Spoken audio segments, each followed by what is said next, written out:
how to change background color on text messages on iPhone. Hey everyone, welcome back to the channel. If you are new here, don't forget to hit the subscribe button and turn on the notification bell to not miss any updates. So let's dive right in. Let me tell you, unfortunately, it is not possible to put colorful backgrounds on text messages on iPhone. It is not an inbuilt function. So, if you want an inbuilt function to change the background color of your iPhone, what you can do is swipe down the notification bar from the right, and then there you'll see dark mode option that looks like a circle with black and white.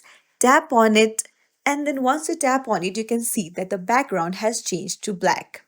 So this is the only background color inbuilt on iPhone that you can change. And that's it. If you found this tutorial helpful, don't forget to like and subscribe to our channel for more tips and tricks. Thank you for watching. See you in the next video, everyone.